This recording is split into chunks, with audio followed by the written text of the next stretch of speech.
India's ties with Maldives seem to be worsening now. India has drastically reduced the export of essential commodities to Maldives. These include potatoes, onions and rice. While over 1 lakh metric ton of potato and onion were exported in 2017, the recent notification shows the reduction in export of these commodities just below 10,000 metric ton.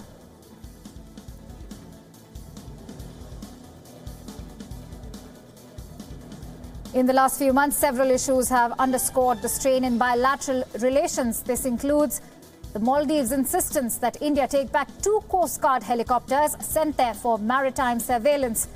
Visa restrictions on employing Indian nationals have also been reported. The reduction in the supply of essential commodities is seen as India's response now. So clearly, India is now hitting back at Maldives. And a high-level government source told WION, and I quote, "Due to Yamin's reckless policies and autocratic actions, Maldives has lost the goodwill and support of India. Maldives' staunchest and time-tested supporter and antagonized most other traditional friends and allies, including all Western countries which supply high-end tourists." And to bring us more details on this news story, I am joined in by our international correspondent, Siddhant Sibbal, who joins me live on the phone line. Let's quickly go across to Siddhant. Okay, Siddhant is joining us over a Skype chat.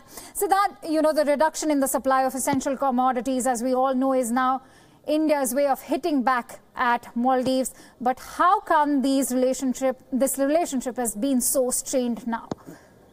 Well, relationship has gone back to worse, and particularly in light of the recent developments in which Maldives have drastically reduced work permits to Indians, and we reported here on how that is causing hardship to the Indians who have been working there. And remember, Indians have been forming a backbone there in the economy, especially tourism sector, and we saw that that LinkedIn link in which the hotelier they said that we need an Indian chef, but we don't need a person who holds an Indian passport. And now we are seeing this development where essential commodity have been drastically reduced.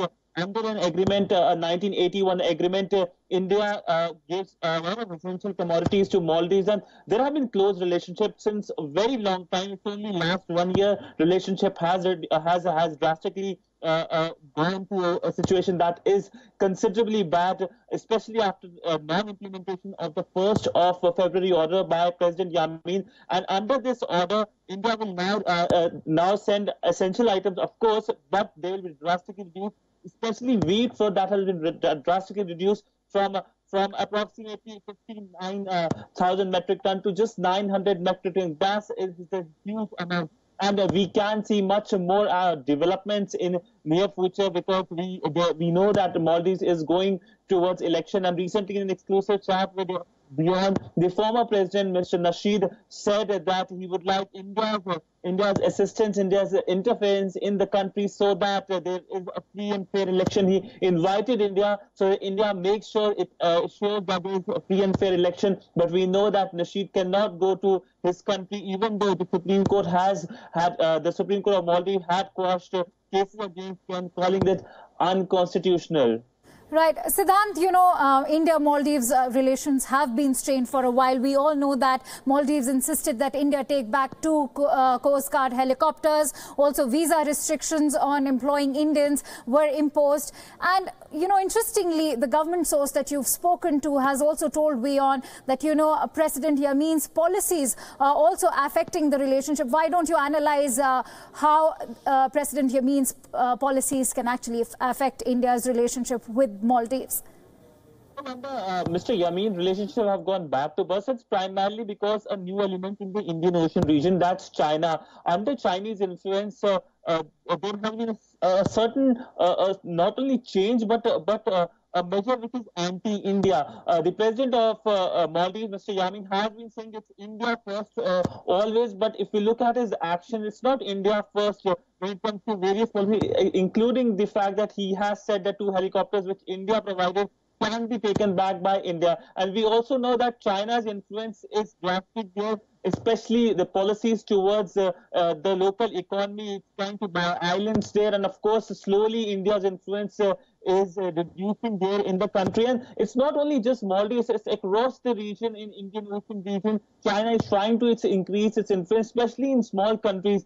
We know that particularly as we speak, the president of Seychelles is here in India. One of the key issues is, of course, the Assumption Island deal. It was a 2015 deal under which India was to construct a facility. Now that deal is not going to pass, and we also had an exclusive conversation with the president of Seychelles, who of course said that he cannot pass in the parliament because he doesn't have the majority. Of course, he's fighting domestic issues, but we all know that it's China that has added a new element. And also in that exclusive conversation with the former president of Maldives, Mr. Nasheed, he said, of course, China is responsible. He quoted that external forces, which of course he meant China is responsible for Maldives returning back those helicopters which India provided, 2 helicopters which India provided. So clearly, when it comes to a relationship, whether it's defense, whether it's people-to-people contact, has come under immense pressure under the current government, under the current regime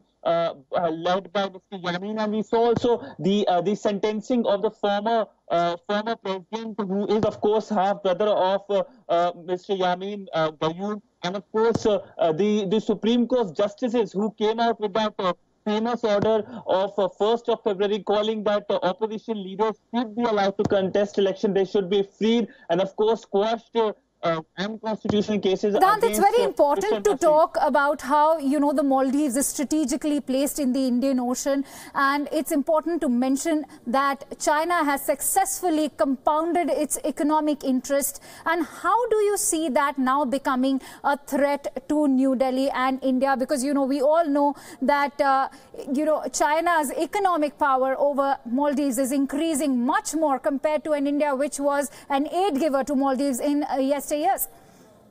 Well, of course, China has been indulging in economic policies which are also predatory in nature. We have seen that not only in Maldives, we have seen that in Sri Lanka, we have seen that in Pakistan, we have seen that in Seychelles. And this, of course, is inimical to the interest of New Delhi, because it's backyard of New Delhi. India considers the entire area as its own backyard. But China has been trying to make inroads. We recently saw that the Prime Minister of Nepal was in China, and he signed a number of agreements, 14 MOUs, including one that connects Kathmandu to Lhasa. And this is what's happening across the region, including Maldives. And increasingly, India has been losing its influence in Maldives, and Maldives is now more connected with Beijing than with New Delhi. Of course, New Delhi is trying its level best so that it also has an outreach. We recently saw that, we only yesterday saw that the Home Minister of India, along with the Prime Minister